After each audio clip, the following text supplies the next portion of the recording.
Hi friends, welcome to miracle make space. നമ്മൾ ഇന്ന് SCERT സീരീസുമായിട്ടാണ് എത്തിയിരിക്കുന്നത്. 5th സ്റ്റാൻഡേർഡിലെ 2 ചാപ്റ്റേഴ്സാണ് നമ്മൾ എടുക്കുന്നത്. ഒന്ന് വൻകരകളും സമുദ്രങ്ങളും, അതേപോലെ പ്രപഞ്ചം എന്ന മഹാത്ഭുതം. ഈ 2 ചാപ്റ്റേഴ്സും വളരെ ഇമ്പോർട്ടൻ്റ് ആണ്. ഇതിൽ ഒരു പോയിൻറ്റ്സ് പോലും നമുക്ക് ഒഴിവാക്കാനായിട്ടില്ല. അതുകൊണ്ട് വീഡിയോ എല്ലാവരും സ്കിപ്പ് ചെയ്യാതെ മുഴുവനായിട്ടും കാണുക. നമ്മുടെ ചാനൽ ആരെങ്കിലും കാണുന്നുണ്ടെങ്കിൽ സബ്സ്ക്രൈബ് ചെയ്യുക. ഒപ്പം തൊട്ടടുത്തുള്ള ബെൽ ബട്ടൺ കൂടി അമർത്തുകയാണെങ്കിൽ ഞങ്ങളിടുന്ന എല്ലാ നോട്ടിഫിക്കേഷനും നിങ്ങൾക്ക് ലഭിക്കുന്നതായിരിക്കും. അതോടൊപ്പം നിങ്ങളുടെ വിലയേറിയ കമൻസും ഞങ്ങൾ പ്രതീക്ഷിക്കുന്നു. നമുക്ക് ക്ലാസ്സിലേക്ക് പോകാം. ആദ്യത്തേതാണ് വൻകരകളും സമുദ്രങ്ങളും. സമുദ്രങ്ങൾക്കിടയിലായി സ്ഥിതി ചെയ്യുന്ന അതിവിശാലമായ കരഭാഗങ്ങളാണ് വൻകരകൾ. സമുദ്രങ്ങൾക്കിടയിലായി സ്ഥിതി ചെയ്യുന്ന അതിവിശാലമായ കരഭാഗങ്ങളാണ് വൻകരകൾ. വൻകരകൾ വിസ്തൃതിയുടെ അടിസ്ഥാനത്തിൽ ഏഷ്യ, ആഫ്രിക്ക, വടക്കേ അമേരിക്ക, തെക്കേ അമേരിക്ക, അന്റാർട്ടിക്ക, യൂറോപ്പ്, ആസ്ട്രേലിയ എന്നിങ്ങനെ തിരിച്ചിരിക്കുന്നു. വൻകരകൾ വിസ്തൃതിയുടെ അടിസ്ഥാനത്തിൽ ഏഷ്യ, ആഫ്രിക്ക, വടക്കേ അമേരിക്ക, തെക്കേ അമേരിക്ക, അന്റാർട്ടിക്ക, യൂറോപ്പ്, ആസ്ട്രേലിയ എന്നിങ്ങനെ തിരിച്ചിരിക്കുന്നു. നമുക്ക് ഏഷ്യയെക്കുറിച്ചിട്ടൊന്ന് നോക്കാം. ലോകത്തിലെ ഏറ്റവും വലിയ വൻകരയാണ് ഏഷ്യ വൻകര. ഇന്ത്യൻ മഹാസമുദ്രത്തിന് വടക്കായി സ്ഥിതി ചെയ്യുന്നു. ലോകത്തിൽ ഏറ്റവും കൂടുതൽ ജനങ്ങൾ താമസിക്കുന്നു. അതേപോലെ ലോകത്തെ ഏറ്റവും കൂടുതൽ നെല്ല് ഉൽപ്പാദിപ്പിക്കുന്ന വൻകരയാണ് ഏഷ്യ വൻകര. നമ്മുടെ രാജ്യമായ ഇന്ത്യ ഈ വൻകരയുടെ ഭാഗമാണ്. ലോകത്തിലെ ഏറ്റവും വലിയ കൊടുമുടിയായ എവറസ്റ്റ് കൊടുമുടി സ്ഥിതി ചെയ്യുന്നത് ഏഷ്യ വൻകരയിലാണ്. അപ്പോൾ നമുക്ക് ഒന്നും കൂടെ നോക്കാം. ലോകത്തിലെ ഏറ്റവും വലിയ വൻകരയാണ് ഏഷ്യ. ഇന്ത്യൻ മഹാസമുദ്രത്തിന് വടക്കായി സ്ഥിതി ചെയ്യുന്നു. ലോകത്തിൽ ഏറ്റവും കൂടുതൽ ജനങ്ങൾ താമസിക്കുന്നു. ലോകത്തെ ഏറ്റവും കൂടുതൽ നെല്ല് ഉൽപ്പാദിപ്പിക്കുന്നു. നമ്മുടെ രാജ്യമായ ഇന്ത്യ ഈ വൻകരയുടെ ഭാഗമാണ്. ലോകത്തിലെ ഏറ്റവും വലിയ കൊടുമുടിയായ എവറസ്റ്റ് കൊടുമുടി സ്ഥിതി ചെയ്യുന്നത് ഏഷ്യ വൻകരയിലാണ്. ലോകത്തിലെ ഏറ്റവും ഉയരം കൂടിയ കൊടുമുടി ഏതാണ്? എവറസ്റ്റ് ആണ്. എവറസ്റ്റ് ഏത് രാജ്യത്താണ് സ്ഥിതി ചെയ്യുന്നത്? നേപ്പാളിലാണ്. നേപ്പാളിലെ മൗണ്ട് എവറസ്റ്റ് ഉൾപ്പെടുന്ന പർവ്വതനിരയാണ് ഹിമാലയം. ലോകത്തിലെ ഏറ്റവും വലിയ പർവ്വതനിര ഏതാണ്? ഹിമാലയമാണ്. ഹിമാലയം എന്ന വാക്കിനർത്ഥം മഞ്ഞിൻ്റെ വാസസ്ഥലം. അപ്പോൾ ലോകത്തിലെ ഏറ്റവും ഉയരം കൂടിയ കൊടുമുടി എവറസ്റ്റ് ആണ്. എവറസ്റ്റ് നേപ്പാളിലാണ് സ്ഥിതി ചെയ്യുന്നത്. നേപ്പാൾ ഉൾപ്പെടുന്ന പർവ്വതനിര അറിയപ്പെടുന്ന പേരാണ് ഹിമാലയം. ലോകത്തിലെ ഏറ്റവും വലിയ പർവ്വതനിരയാണ് ഹിമാലയം. ഹിമാലയം എന്ന വാക്കിനർത്ഥം മഞ്ഞിൻ്റെ വാസസ്ഥലം എന്നാണ്. ഇന്ത്യയിലെ ഏറ്റവും വലിയ പീഠഭൂമി ഏതാണ്? ഡെക്കാൻ പീഠഭൂമിയാണ്. ഇന്ത്യയിലെ ഏറ്റവും വലിയ പീഠഭൂമിയാണ് ഡെക്കാൻ പീഠഭൂമി. ഏഷ്യ, ആഫ്രിക്ക എന്നീ വൻകരകൾക്കിടയിലുള്ള ഇടുങ്ങിയ കരഭാഗമാണ് സൂയസ് കരയിടുക്ക്. ഏഷ്യ, ആഫ്രിക്ക എന്നീ വൻകരകൾക്കിടയിലുള്ള ഇടുങ്ങിയ കരഭാഗമാണ് സൂയസ് കരയിടുക്ക്. ഇതിന് കുറുകെയുള്ള മനുഷ്യനിർമ്മിത കനാലായ സൂയസ് കനാൽ ഏഷ്യയെ ആഫ്രിക്കയിൽ നിന്നും വേർതിരിക്കുന്നു. അപ്പോൾ മനുഷ്യനിർമ്മിത കനാലായ സൂയസ് കനാലാണ് ഏഷ്യയും ആഫ്രിക്കയും തമ്മിൽ വേർതിരിക്കുന്നത്. വലിപ്പത്തിൽ 2ാം സ്ഥാനത്തുള്ള വൻകര ഏതാണ്? ആഫ്രിക്കയാണ്. ജനവാസത്തിൽ 2ാം സ്ഥാനത്തുള്ള വൻകരയും ആഫ്രിക്ക തന്നെയാണ്. ഇന്ത്യൻ മഹാസമുദ്രത്തിനും അറ്റ്ലാന്റിക് സമുദ്രത്തിനും ഇടയിലായി സ്ഥിതി ചെയ്യുന്ന വൻകരയാണ് ആഫ്രിക്ക. ഇന്ത്യൻ മഹാസമുദ്രത്തിനും അറ്റ്ലാന്റിക് സമുദ്രത്തിനും ഇടയിലായി സ്ഥിതി ചെയ്യുന്ന വൻകരയാണ് ആഫ്രിക്ക. ലോകത്തിലെ ഏറ്റവും വലിയ മരുഭൂമി ഏതാണ്? സഹാറ മരുഭൂമിയാണ് ആഫ്രിക്കയിൽ. ലോകത്തിലെ ഏറ്റവും നീളം കൂടിയ നദി നൈലാണ്. 6850 കിലോമീറ്ററാണ്. അത് SCERT പുസ്തകപ്രകാരമാണ്. ലോകത്ത് അന്താരാഷ്ട്ര നദി എന്ന് വിശേഷണമുള്ള നദിയാണ് നൈൽ നദി. നൈൽ നദി ഒഴുകുന്ന വൻകര ആഫ്രിക്കയാണ്. നൈൽ നദി ഒഴുകുന്ന രാജ്യങ്ങളുടെ എണ്ണം ചോദിച്ചാൽ അത് 11ആണ്. ഈജിപ്ത്, സുഡാൻ എന്നീ രാജ്യങ്ങളുടെ ജീവനാഡിയായി അറിയപ്പെടുന്ന നദിയാണ് നൈല്. പസഫിക് സമുദ്രത്തിൻ്റെയും അറ്റ്ലാന്റിക് സമുദ്രത്തിനും ഇടയിൽ സ്ഥിതി ചെയ്യുന്ന വൻകരകൾ വടക്കേ അമേരിക്ക, തെക്കേ അമേരിക്ക. പസഫിക് സമുദ്രത്തിനും അറ്റ്ലാന്റിക് സമുദ്രത്തിനും ഇടയിൽ സ്ഥിതി ചെയ്യുന്ന വൻകരകളാണ് വടക്കേ അമേരിക്കയും തെക്കേ അമേരിക്കയും. അടുത്ത പോയിൻ്റാണ്, ഏഷ്യയെയും വടക്കേ അമേരിക്കയും തമ്മിൽ വേർതിരിക്കുന്ന ഇടുങ്ങിയ സമുദ്രഭാഗമാണ് ബെറിങ് കടലിടുക്ക്. ഏഷ്യയെയും വടക്കേ അമേരിക്കയും തമ്മിൽ വേർതിരിക്കുന്ന ഇടുങ്ങിയ സമുദ്രഭാഗമാണ് ബെറിങ് കടലിടുക്ക്. ഇത് പസഫിക് സമുദ്രത്തിലെ ബെറിങ് കടലിനെ ആർട്ടിക് സമുദ്രവുമായി ബന്ധിപ്പിക്കുന്നു. വടക്കേ അമേരിക്കയിലെ ഏറ്റവും ഉയരം കൂടിയ കൊടുമുടിയാണ് മാക്കിൻലി. മാക്കിൻലി സ്ഥിതി ചെയ്യുന്ന പർവ്വതനിരയാണ് അലാസ്ക പർവ്വതനിര. വടക്കേ അമേരിക്കയിലെ ഏറ്റവും ഉയരം കൂടിയ കൊടുമുടിയാണ് മാക്കിൻലി. മാക്കിൻലി സ്ഥിതി ചെയ്യുന്ന പർവ്വതനിരയാണ് അലാസ്ക പർവ്വതനിര. ലോകത്തിൽ ലഭ്യമായ ഉപരിതല ശുദ്ധജലത്തിൻ്റെ ഏകദേശം 21% ഉൾക്കൊള്ളുന്നത് പഞ്ചമഹാ തടാകത്തിലാണ്. ഈ പഞ്ചമഹാ തടാകങ്ങൾ കാണപ്പെടുന്നത് വടക്കേ അമേരിക്കയിലാണ്. ഏതൊക്കെയാണ് പഞ്ചമഹാതടാകങ്ങൾ? Superior, Michigan, Ontario, Huron, Erie. Superior, Michigan, Ontario, Huron, Erie. എക്സിമോകൾ കാണപ്പെടുന്ന വൻകര ഏതാണ്? വടക്കേ അമേരിക്കയാണ്. എക്സിമോകൾ അതായത് ഇന്യൂട്ടുകൾ കാണപ്പെടുന്ന വൻകരയാണ് വടക്കേ അമേരിക്ക. എക്സിമോകളുടെ വീടുകളാണ് ഇഗ്ലു. അപ്പോൾ എക്സിമോളുകളുടെ വീടുകൾ അറിയപ്പെടുന്ന പേരേതാണ്? ഇഗ്ലു. അപ്പോൾ എക്സിമോകൾ കാണപ്പെടുന്ന വൻകര ഏതാണെന്ന് ചോദിച്ചാൽ വടക്കേ അമേരിക്ക.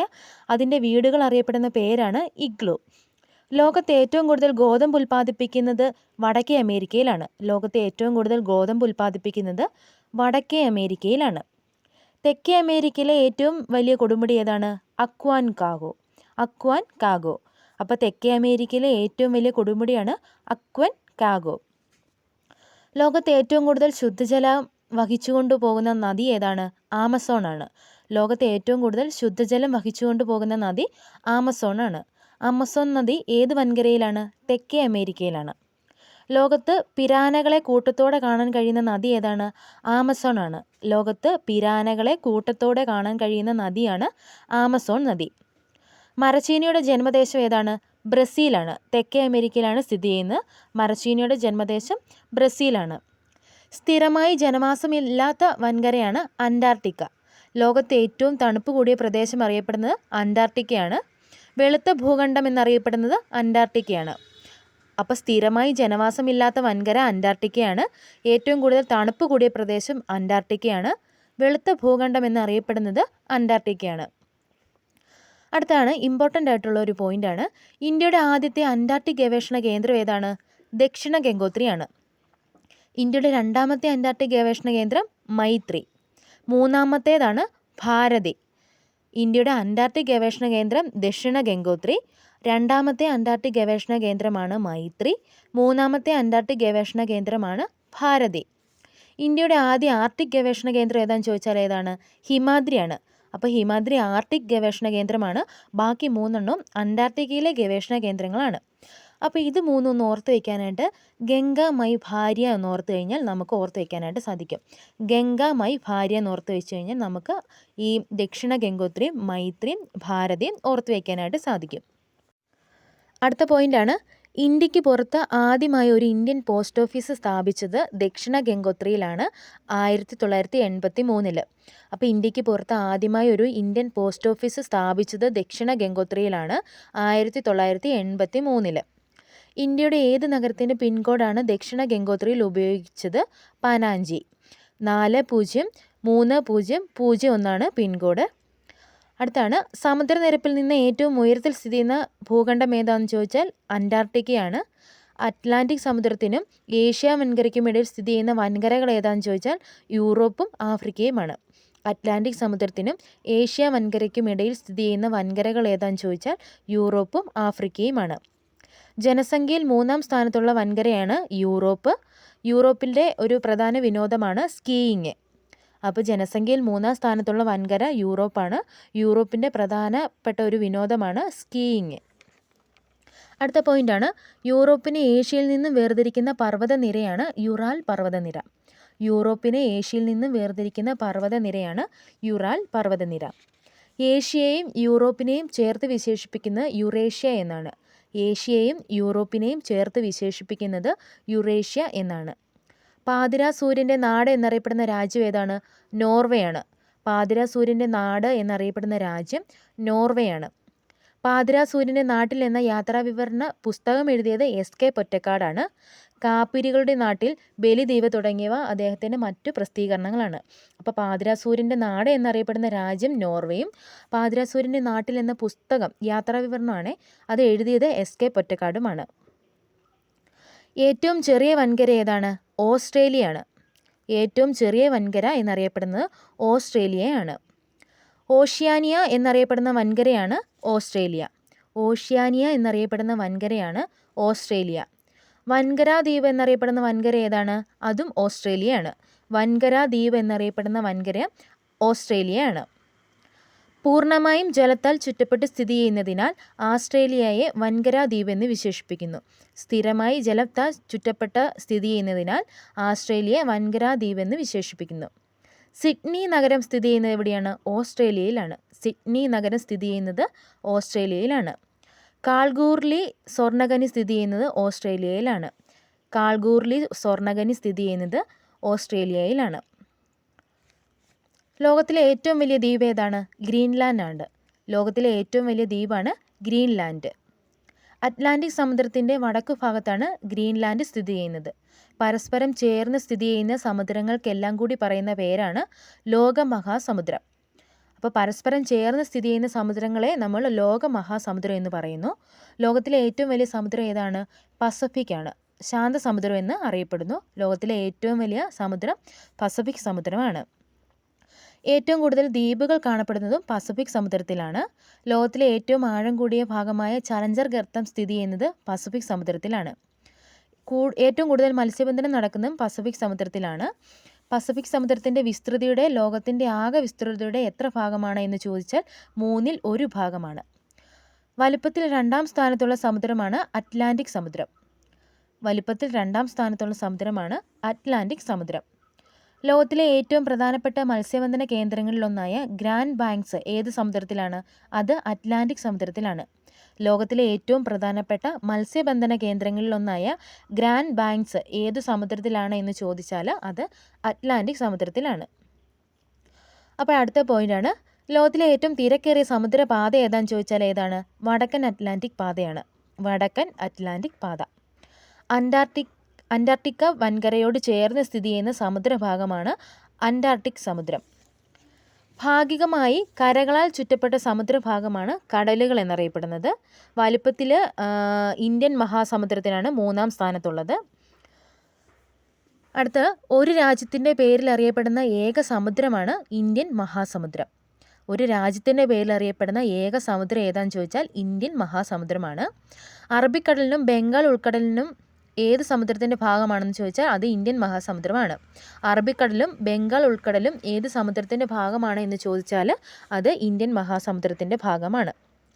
ഭൂമിയുടെ ഉത്തര ധ്രുവത്തെ ചുറ്റിക്കിടക്കുന്ന സമുദ്രം അറിയപ്പെടുന്നത് ആർട്ടിക് സമുദ്രം എന്നാണ്. ലോക സമുദ്രവർഷം എന്നറിയപ്പെടുന്നത് എന്നാണ്? 1998 ജൂൺ 8 ലോക സമുദ്ര ദിനമായിട്ട് ആചരിക്കുന്നത്. അപ്പോൾ ഭൂമിയുടെ ഉത്തര ധ്രുവത്തെ ചുറ്റിക്കിടക്കുന്ന സമുദ്രം അറിയപ്പെടുന്നത് ആർട്ടിക് സമുദ്രമെന്നും ലോക സമുദ്രവർഷം എന്നറിയപ്പെടുന്നത് 1998 അപ്പോൾ ജൂൺ 8 ലോക സമുദ്ര ദിനമായിട്ട് ആചരിക്കുന്നത്. നമുക്ക് പവിഴപ്പുറ്റുകളെ കുറിച്ചിട്ടൊന്ന് നോക്കാം. പവിഴപ്പുറ്റുകൾ ഇന്ത്യൻ മഹാസമുദ്രത്തിലെ പ്രധാന പ്രത്യേകതയാണ്. ഉഷ്ണമേഖലാ സമുദ്രങ്ങളിൽ കാണപ്പെടുന്ന കോറൽ പോളിപ്പുകൾ എന്ന സമുദ്രജീവികളുടെ മൃത അവശിഷ്ടങ്ങൾ അടിഞ്ഞുകൂടിയാണ് പവിഴപ്പുറ്റുകൾ രൂപം കൊള്ളുന്നത്. അറബിക്കടലിലെ ലക്ഷദ്വീപ് സമൂഹത്തിലാണ് ഏറ്റവും കൂടുതൽ പവിഴപ്പുറ്റുകൾ കാണപ്പെടുന്നത്. അപ്പോൾ ഉഷ്ണമേഖലാ സമുദ്രങ്ങളിൽ കാണപ്പെടുന്ന കോറൽ പോളിപ്പുകൾ എന്ന സമുദ്രജീവികളുടെ മൃത അവശിഷ്ടങ്ങൾ അടിഞ്ഞുകൂടിയാണ് പവിഴപ്പുറ്റുകൾ രൂപം കൊള്ളുന്നത്.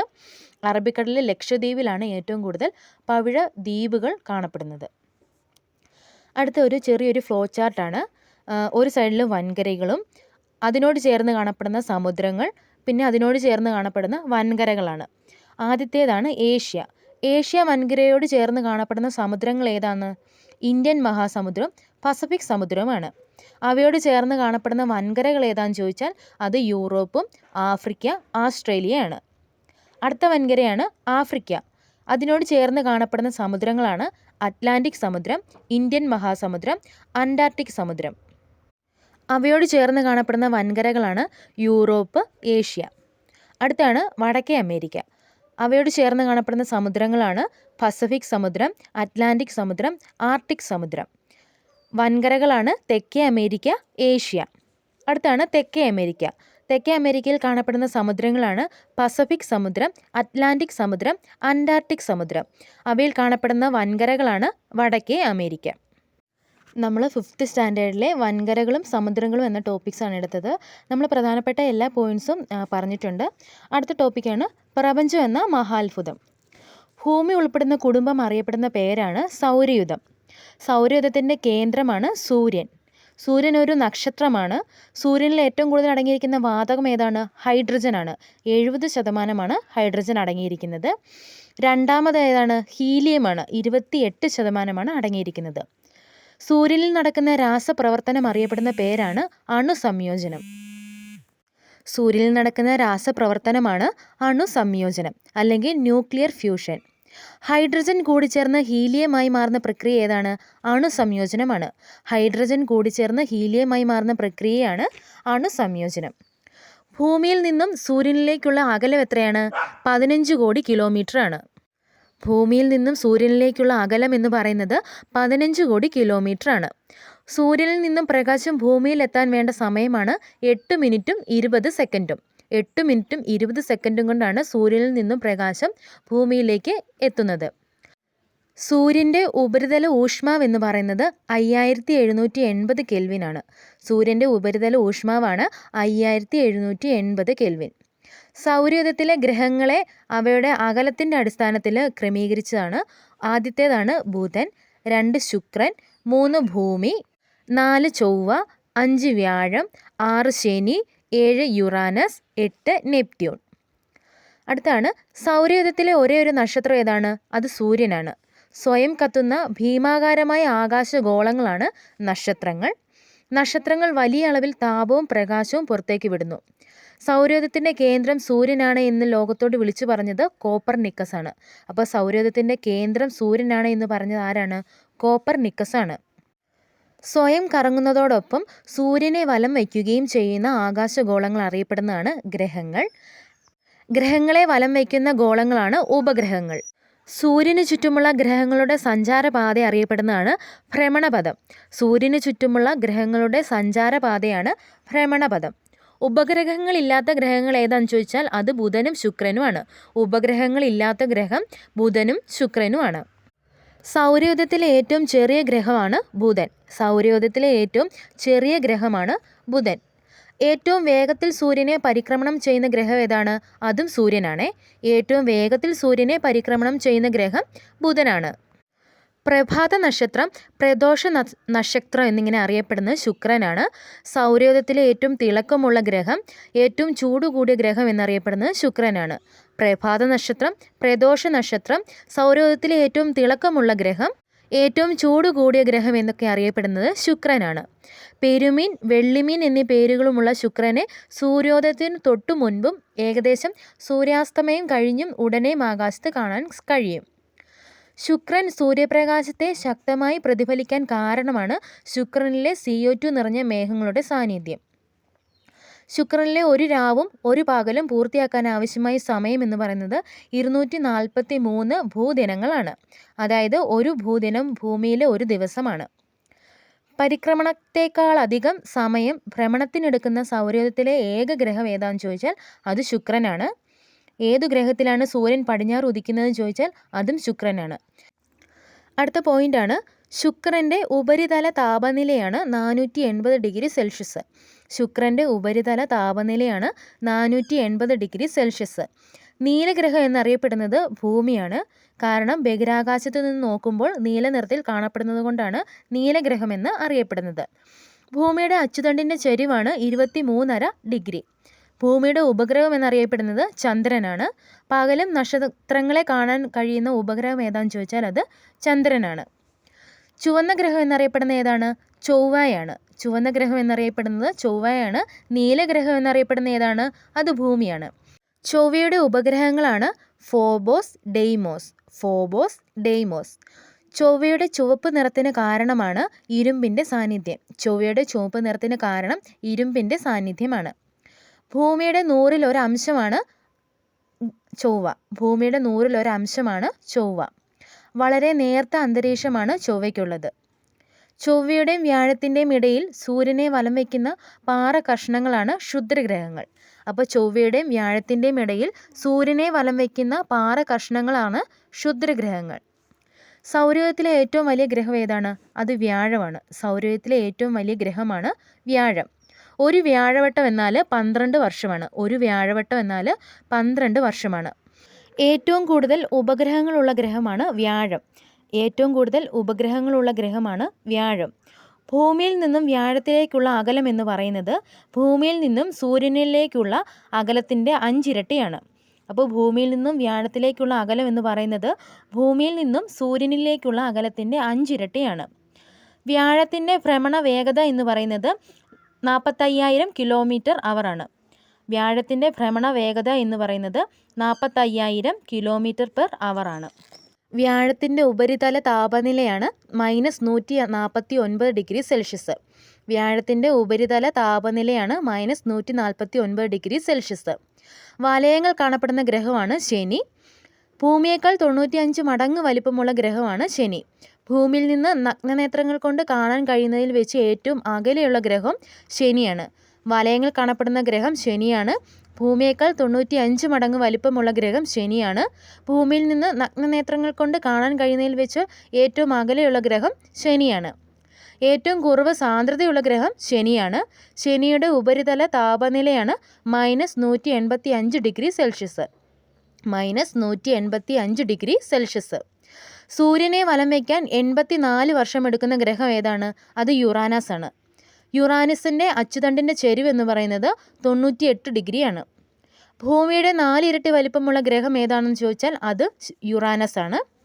സൗരയൂഥത്തിൽ ഉരുളുന്ന ഗ്രഹം, കിടക്കുന്ന ഗ്രഹം, വാഹനങ്ങളുടെ ചക്രം പോലെ കറങ്ങുന്ന ഗ്രഹം എന്നൊക്കെ അറിയപ്പെടുന്നത് യുറാനസ് ആണ്. മറ്റുള്ള ഗ്രഹങ്ങൾ പമ്പരം പോലെയാണ് സ്വയം കറങ്ങുന്നത്. അടുത്ത ഗ്രഹമാണ് നെപ്റ്റ്യൂൺ. സൂര്യനെ വലം വയ്ക്കാൻ 164 വർഷമെടുക്കുന്ന ഗ്രഹമാണ് നെപ്റ്റ്യൂൺ. ഭൂമിയുടെ 72 മടങ്ങ് വലിപ്പമുള്ള ഗ്രഹം നെപ്റ്റ്യൂൺ ആണ്. നെപ്റ്റ്യൂണിൻ്റെ ഉപഗ്രഹങ്ങളുടെ എണ്ണമാണ് 13. നെപ്റ്റ്യൂണിൻ്റെ ഉപരിതല താപനിലയാണ് -200°C. സൗരയൂഥത്തിൽ ഏറ്റവും ശക്തമായ കൊടുങ്കാറ്റുള്ള ഗ്രഹം ഏതാണ്? അത് നെപ്റ്റ്യൂൺ ആണ്. 200 km/h വേഗത്തിലാണ് കാറ്റ് വീശുന്നത്. പ്ലൂട്ടോയ്ക്ക് ഗ്രഹപദവി നഷ്ടമായ വർഷം ഏതാണ്? 2006 പ്ലൂട്ടോയുടെ ഉപഗ്രഹമാണ് ഷാരോൺ. അടുത്താണ് ഏറ്റവും വലിയ ക്ഷുദ്രഗ്രഹം ഏതാണ്? സീറസ് ആണ്. ഏറ്റവും വലിയ സീറസ് ആണ്. ഉൽക്കാപതനത്തിൽ നിന്നും ഭൂമിയെ സംരക്ഷിക്കുന്നത് അന്തരീക്ഷമാണ്. ഉൽക്കാപതനത്തിൽ നിന്നും ഭൂമിയെ സംരക്ഷിക്കുന്നത് അന്തരീക്ഷമാണ്. ഭൂമിയോട് ഏറ്റവും അടുത്ത് സ്ഥിതി ചെയ്യുന്ന നക്ഷത്രം ഏതാണ്? സൂര്യനാണ്. ഭൂമിയോട് ഏറ്റവും അടുത്ത് സ്ഥിതി ചെയ്യുന്ന നക്ഷത്രമാണ് സൂര്യൻ. സൂര്യൻ കഴിഞ്ഞാൽ പിന്നെ ഭൂമിയുടെ ഏറ്റവും അടുത്ത നക്ഷത്രം ഏതാണ്? പ്രോക്സിമ സെൻറ്റൗറിയാണ്. പ്രോക്സിമ സെൻറ്റൗറി.